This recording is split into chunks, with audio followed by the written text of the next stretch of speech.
Welcome back to the Demon Slayer Gamer channel. We're going to be continuing our Final Fantasy XIV Dungeon Guide series today. Today we're going to be taking a look at Malikah's Well. After the video, if this video helped you out at all, please make sure to like the video and subscribe to the channel, as it really does help me out.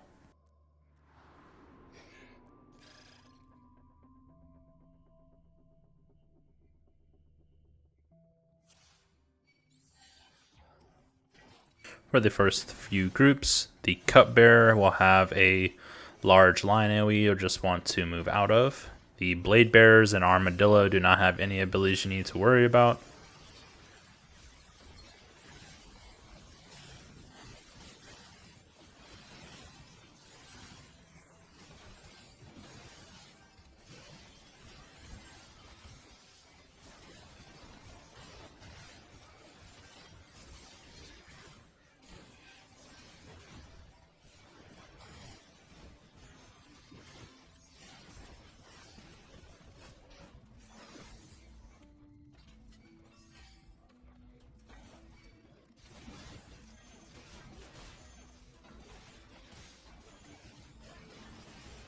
In the next area, again, the Cupbearer will be the only one with an AoE that you'll need to avoid.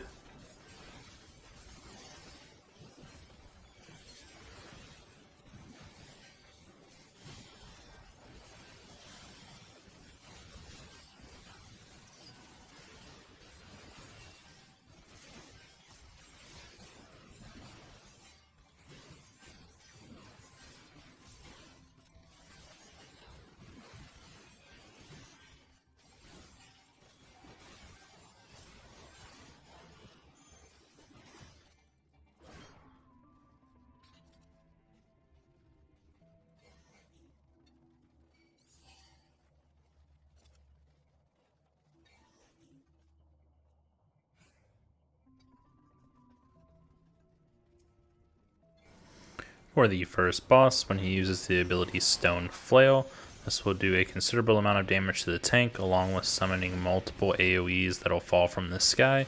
You'll just want to move out of these.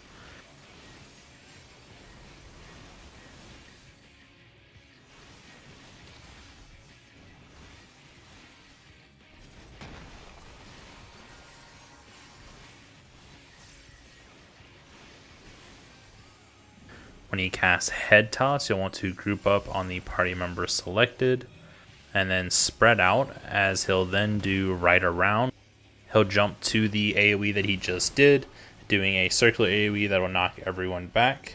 He'll then do a proximity based AoE in the middle of the room, so you'll want to stay towards the outside, followed by a donut AoE that will be on the outside of the room, so you'll need to move in. During the time that all of these are happening, there will also be smaller AoEs falling from the sky. After all of these AoEs are finished, he'll summon 2 pack armadillos that you'll need to pick up and DPS down as quick as possible. They do have an interruptible ability that you can use your interject on. The rest of the boss will proceed in the same fashion with the AoEs. So when he uses Head Toss, you'll want to group up, move away from the point of impact to avoid the next AoE, followed by moving out to avoid the proximity based one on the inside, and then moving in to avoid the donut AoE.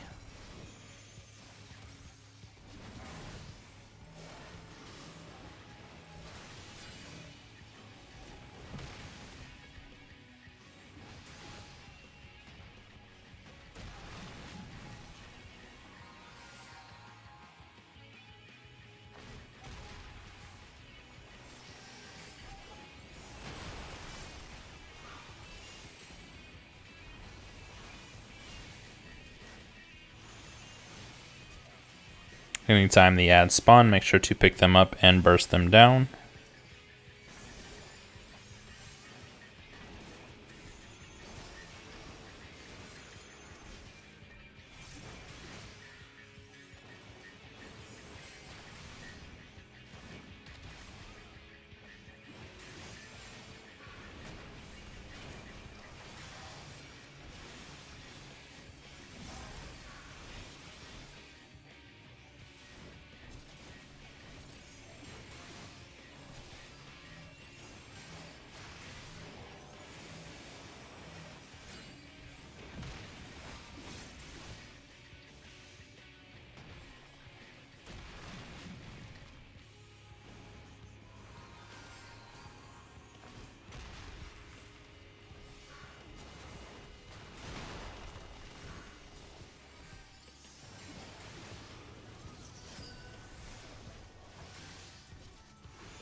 For the next fight, the Custard and Holdu do not have any abilities that you'll need to watch out for, except when the Holdu gets low on HP, he'll begin spamming self-destruct. So you'll just need to burn him down when he begins casting this.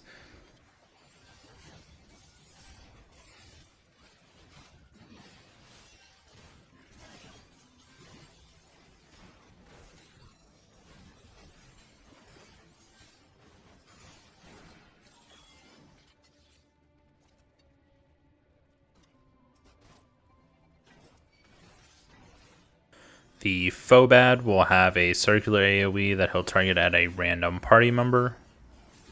And the Cupbearer will have the same line AoE that it had previously.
And for the second boss, and you cast Ethis. This will be a tank buster ability that you'll just want to use a tank cooldown to reduce some of the damage.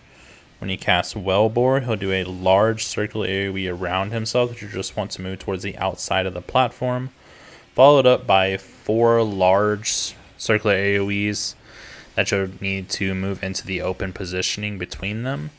And then High Pressure will do a knockback effect that will push you back, so you want to make sure that you're still within the lines between the AoEs. He'll follow this up with a spinning AoE that you'll need to rotate with the boss in whichever direction the arrows are rotating in, to make sure that you're not getting hit by the AoEs coming out of the front of him.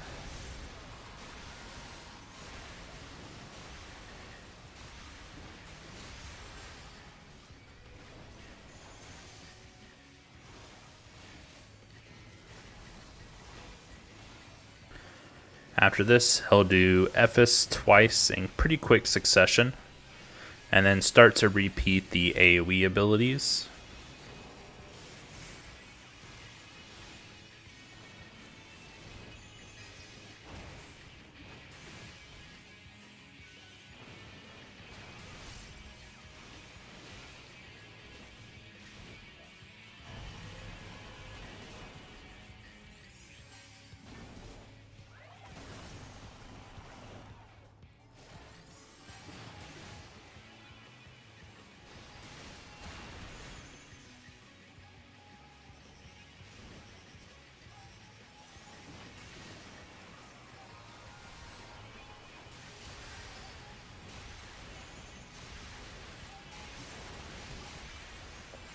After this, he'll repeat the double Ethis followed by the AoE abilities.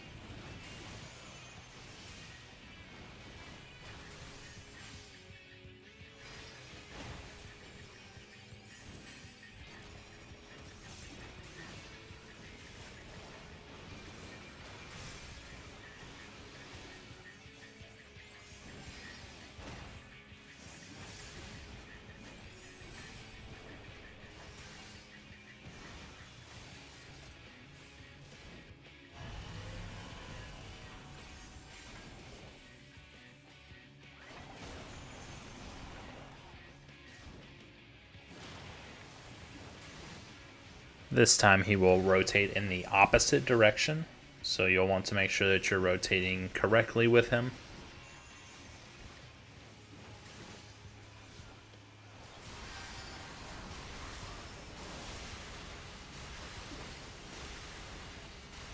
From here, the mechanics will repeat themselves, and you'll just need to change the direction you are rotating depending on which way the boss is rotating during the frontal AoE mechanic.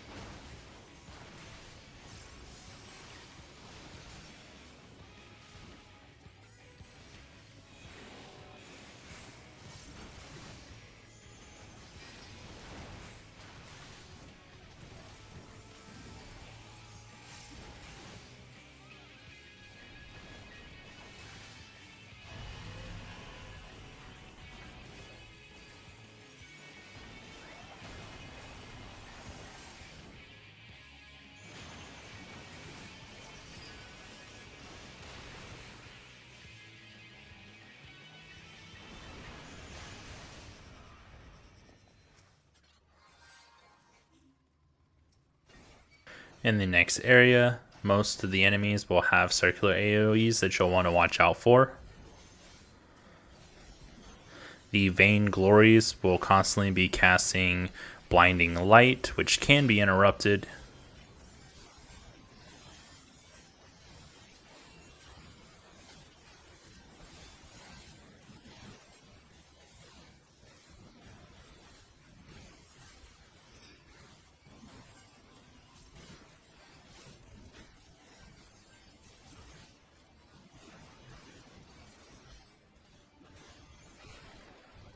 Proceeding into the next area, there will be several Forgiven Indecencies that you'll want to mark one of them for your team to focus on to hopefully destroy it before it finishes its rebuild cast. If you can kill both of them beforehand, then that's even better. Once they actually come to life, they do have cone AoEs that you'll want to watch out for.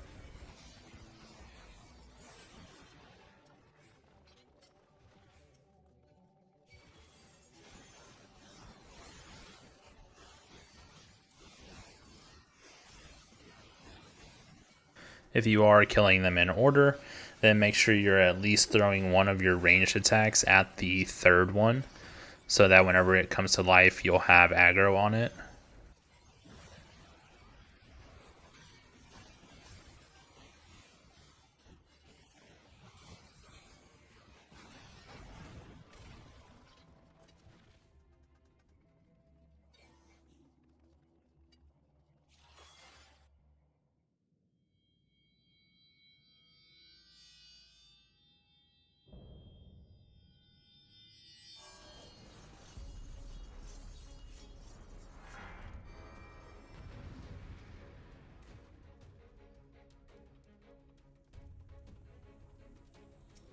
For the boss, it will first start off by showing you its two different forms and the AoEs that it does in these forms.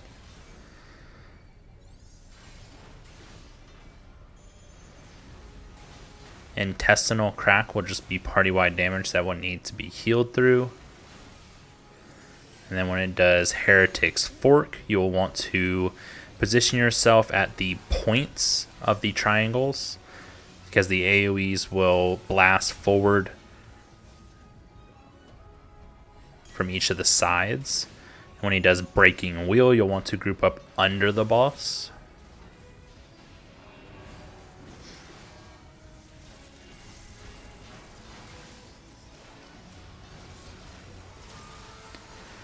After showing you the two mechanics, you'll begin casting Crystal Nail, which will do 4 AoEs around the room that will summon a duplicate of the AoE effect that the boss does shortly afterwards. As you can see for my group, he does Breaking Wheel, which he'll do himself. The extra AoEs will happen around the room, and you'll just need to rotate with them as they go off.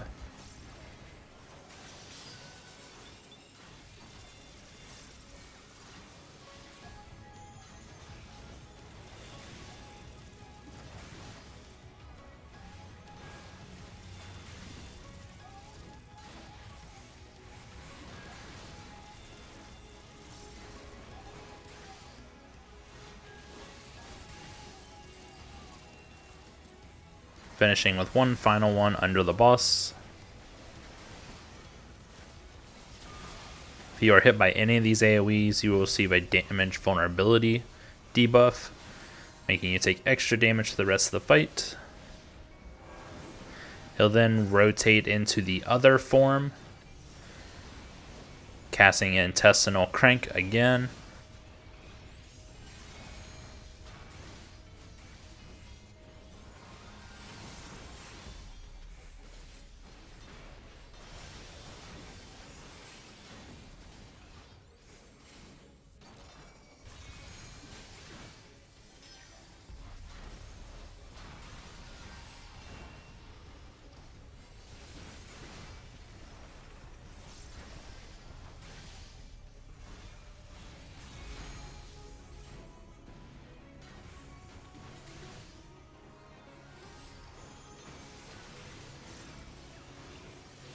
After the third cast of Intestinal Crank, he'll cast Crystal Nail again, summoning the other nails onto the platform, followed by Heretic's Fork, which you'll again want to group up at the points of the triangles. It will then do this AoE with each of the nails, so you'll want to group up at the point of each one.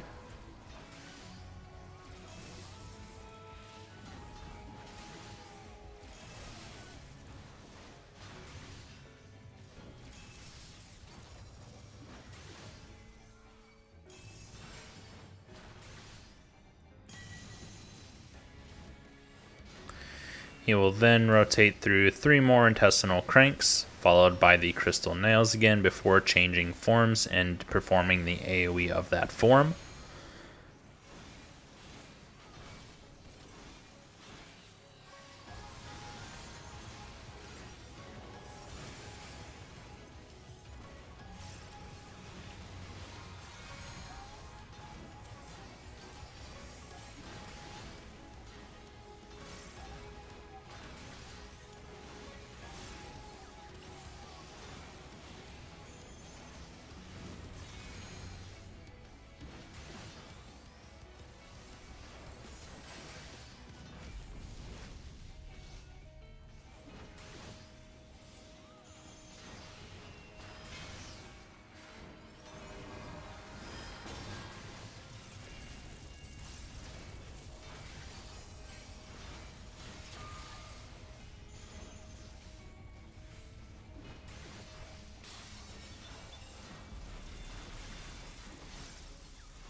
And this should be it for Malikah's Well. I hope this helped everyone out. If it did, again, please make sure to like the video and subscribe to the channel. It really does help me out a lot more than anyone understands.